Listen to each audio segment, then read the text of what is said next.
नमस्कार, आप देख रहे हैं द न्यूज़ वाला नेटवर्क और मैं हूं आपके साथ हेमंत। हमारे साथ इस समय मौजूद हैं पूर्व शिक्षा मंत्री रहे हैं डॉक्टर रविंद्र शुक्ल जी और हिंदी साहित्य भारती के अंतर्राष्ट्रीय अध्यक्ष हैं। सर, बहुत बहुत स्वागत हमें समय देने के लिए। मैंने आपका पूरा भाषण सुना अभी हिंदी साहित्य भारती को लेकर, तो किस तरह का ये प्रोग्राम है और कहाँ कहाँ आप इसको लेकर जा रहे हैं, हमें बताएं ज़रा। देखिए, इस देश का बौद्धिक वातावरण बदलने का हमारा संकल्प है। इसके लिए इस देश के अंदर जो हिंदी साहित्य को पढ़ाने वाले लोग हैं, वो चाहे डिग्री कॉलेज में हों, चाहे वो इंटर कॉलेज में हों, विश्वविद्यालयों में हों, उन सबको हम अपने कार्यक्षेत्र के अंतर्गत ला रहे हैं, जिससे ये तय हो कि शोध की दिशा क्या हो, जिससे ये तय हो कि अनुवाद की दिशा क्या हो, जिसमें ये तय हो कि पाठ्यक्रम की दिशा क्या हो। जब शोध की दिशा, पाठ्यक्रम की दिशा और अनुवाद की दिशा तय हो जाएगी और साहित्य की दिशा तय हो जाएगी, तो स्वाभाविक रूप से देश की जो नई पीढ़ी पैदा होगी उसके अंदर राष्ट्रीय स्वाभिमान निश्चित रूप से पैदा होगा। मैं ये पूछना चाहता हूँ आपसे, भाषा को आप आगे लेकर जा रहे हैं, हिंदी भाषा को। हमने पार्लियामेंट में भी देखा, शशि थरूर का जिस तरीके से बयान अभी कुछ समय पहले आया था, उन्होंने कहा कि भाई हिंदी भाषा थोप रहे हैं आप इस देश पर। जो हिंदी नहीं बोलते हैं, जो बेल्ट है, जो स्टेट्स हैं हिंदी नहीं बोलते हैं, उसको आप कैसे देखते हैं, उस बयान को कैसे देखते हैं आप? देखिए, ऐसा है, ये कुछ लोग हैं जो लॉर्ड मैकाले, कर्नल टाड और मैक्स मूलर के मानस पुत्र हैं, या यूँ कहें कि अंग्रेज़ों के मानस पुत्र हैं। इन मानस पुत्रों के कारण ही शशि थरूर क्या, उनसे सबसे ये पूछिए कि भाई महात्मा गांधी, विनोबा भावे, आचार्य कृपलानी और बाकी सब लोग, जिस समय हिंदी को राष्ट्रभाषा बनाने की बात हुई तो कितने दिनों के लिए रोका गया था। संविधान में केवल 15 वर्ष के लिए ही अंग्रेजी को मान्यता मिली थी, केवल 15 वर्ष के लिए, और हर 10 वर्ष के लिए बढ़ाई जाती है। क्यों बढ़ाई जा रही है, क्या आवश्यकता थी? स्वयं महात्मा गांधी जी ने यह कहा था कि जिस देश की अपनी कोई भाषा नहीं होती वो देश गूंगा कहलाता है। तो शशि थरूर जी से ये पूछो कि महात्मा गांधी को मानते हैं या नहीं मानते हैं। अगर नहीं मानते हैं तो भगवान मालिक, लेकिन अगर मानते हैं तो महात्मा गांधी ने ये बात कही थी, और उन्होंने हिंदी प्रचार सभाओं की स्थापना दक्षिण भारत और पूर्वोत्तर भारत में की। चलिए ठीक है, लेकिन जो हिंदी मीडियम के जो स्टूडेंट हैं, आप देख रहे हैं बहुत सारे कम्पिटिटिव एग्जाम्स में, अगर यूपीएससी का हम एग्जाम्पल लें तो यूपीएससी में हिंदी मीडियम के जो स्टूडेंट हैं उनका स्तर लगातार गिर रहा है। और आप इसको कैसे देखते हैं, जब आप मैक्स मुलर और लॉर्ड मैकाले की शिक्षा का अगर जिक्र कर रहे हैं, तो लगातार हिंदी जो मीडियम के स्टूडेंट हैं लगातार गिर रहे हैं, तो उसको कैसे देखते हैं आप? देखिए, ऐसा है, षड्यंत्र पूर्वक बीच में 100 नंबर का पेपर अंग्रेजी का कर दिया गया। जब तक वो नहीं किया गया, नहीं, प्रोटेस्ट तो जब शिक्षा मंत्री रही हैं स्मृति ईरानी जी, उनके अगेंस्ट हुआ है, प्रोटेस्ट हुआ था हिंदी के मीडियम, फिर उसके बाद भी ये लागू किया गया। तो आपकी सरकारें रही हैं। मेरी सरकार ने नहीं लागू किया ना, ना ना ना, ये हमारी सरकार ने लागू नहीं किया। इस सरकार से पहले ही एक षड्यंत्र पूर्वक लागू किया। ये मनमोहन सिंह की सरकार में लागू हुआ, और उसमें ये लागू हुआ कि 100 नंबर का अंग्रेजी का पेपर होगा। जब तक ये 100 नंबर का पेपर नहीं था, तब तक हिंदी मीडियम के पढ़े हुए लोग ही आईएएस, आईपीएस और पीसीएस बनते। पिछले 7 साल से तो आपकी सरकार है सर। 1 मिनट, तो उसका किया गया ना, अब अंग्रेजी का वो खत्म तो किया गया, खत्म किया गया सर। अभी रिजल्ट डिक्लेयर हुआ है सर। नहीं, मैं ये कह रहा हूँ, मातृभाषा में शिक्षा प्रारंभ हो रही है। सारे जितनी चीज़ें हैं वो हिंदी में शुरू हो रही हैं, चिकित्सा की भी वो हो रही है, बाकी भी हो रही।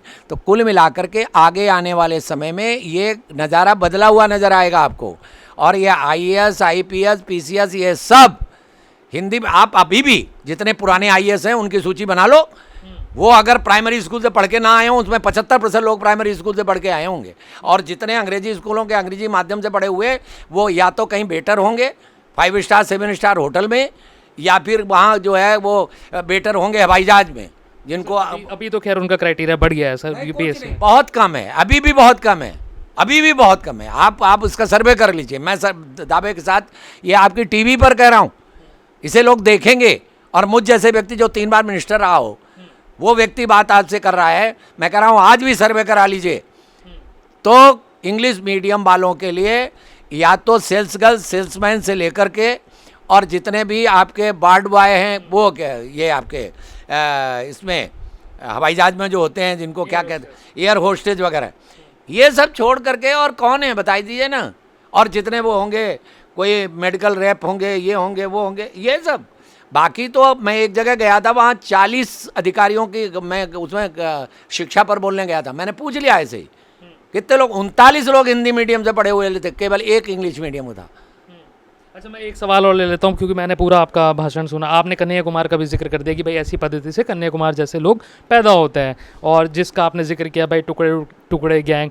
एक बार आरटीआई में पूछा गया होम मिनिस्ट्री से कि भाई कौन है, तो उनकी तरफ से कोई जवाब आया नहीं है कि भाई बता नहीं पाए वो। तो इसको आप कैसे देखते हैं? और वो खुले घूम रहे हैं, सरकार आपकी है, पुलिस आपकी है, सब कुछ आपका है, तब भी ऐसे लोग खुले घूम रहे हैं, उसको कैसे देखते हैं आप? मैं देखिए एक बात बताते हैं, देश के संबंध में जब विचार करना पड़ता है तो एक सूत्र है, त्यजेदेकम कुलस्यार्थे कुलम ग्रामस्यार्थे त्यजेत ग्रामम जनपदस्यार्थे आत्मार्थे पृथ्वीम त्यजेत। जब व्यापक लक्ष्य होता है तो छोटी छोटी लड़ाइयों में उलझा नहीं जाता है। व्यापक लक्ष्य क्या है? आप देख रहे हो कि आज अमेरिका के सामने सीना तान के हम खड़े हैं। अगर हम इस सब चक्करों में पड़ जाएंगे ज़्यादा, तो फिर जो हम कर रहे हैं वो नहीं कर पाएंगे। हम धारा 370 नहीं समाप्त कर पाते, हम जो है वो मातृभाषा में शिक्षा नहीं कर पाते। चलिए एक सवाल और सर, आपने स्टार्टिंग में जिक्र किया था कि मैं पत्रकार रहा हूँ, पत्रकार आपके परिवार का ही हूँ। अच्छा, आप क्या सरकारों का दबाव मानते हैं पत्रकारों पर अब कि भाई सरकारों का दबाव रहता है पत्रकारों पर? आप क्योंकि मिनिस्टर भी रहे हैं और आपने जिक्र भी किया मैं पत्रकार भी रहा हूँ, तो आज की स्थिति को आप कैसे देखते हैं? देखिए ऐसा है कि सरकारों का या प्रशासनिक अधिकारियों का दबाव कम, लालच अधिक रहता है, नंबर 1। नंबर 2, विदेशों से इतना धन आता है कुछ पत्रकारों को कि वो 24 घंटे केवल भारत को नीचा दिखाने के लिए काम करते हैं। उनके बारे में आपका क्या दिमाग में है? लिखना चाहिए आप सबको, इसको बताना चाहिए। चाहे चीन हो, चाहे पाकिस्तान हो, चाहे अमेरिका हो, चाहे रूस हो, ये सारे लोग आज इसलिए माने जो देश के अंदर बहुत सारे कुछ ऐसे पत्रकार हैं तथाकथित जो बौखलाए हुए हैं। क्यों बौखलाए हुए हैं? क्योंकि इनको जो धन आता था अब उसकी मॉनिटरिंग होने लगी। पहले मॉनिटरिंग नहीं होती थी, अभी भी हवाला से बहुत सारा धन आता है। तो ये जो धन के कारण बिके हुए लोग हैं ये कुछ बातें करते हैं। बाकी जहाँ तक हमारी सरकार का सवाल है, वर्तमान, अब जो आपने राजनीतिक प्रश्न किया इसलिए मैं जवाब दे रहा हूँ, तो वर्तमान सरकार ने इतना वो कर दिया है, बहुत सारे NGOs यहाँ हैं, NGOs के पास पैसा करोड़ों, किसी NGO को 400 करोड़, किसी को 500 करोड़, किसी 200 करोड़ बाहर के NGO दे रहे हैं। किस लिए दे रहे हैं? बाहर के NGO 400 करोड़ रुपए किसी NGO क्यों दे रहे हैं? और कोई पूछने वाला नहीं था। भारत के अंदर धर्मांतरण कैसे हो, भारत के अंदर वातावरण खराब कैसे हो, इसके लिए क्या क्या किया जाए, वो सारी योजनाएं NGO के माध्यम से करते थे।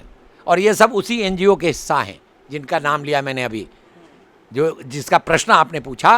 ये तो लालू प्रसाद यादव बहुत पहले कह चुके थे कि NGO का सब खेला है, कि NGO के माध्यम से ही हो रहा है ये सब चीज़ें।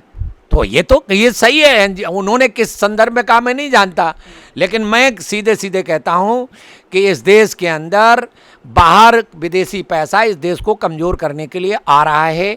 उस पर नियंत्रण जरूर लगा है लेकिन अभी ख़त्म नहीं हुआ। बहुत बहुत शुक्रिया हमें समय देने के लिए सर। हमारे साथ मौजूद हैं डॉक्टर रविंद्र शुक्ल जी, जो हिंदी साहित्य भारती के अभी अंतर्राष्ट्रीय अध्यक्ष और हिंदी को अभी आगे बढ़ा रहे हैं। सारे सवाल हमने इनसे पूछ लिए हैं।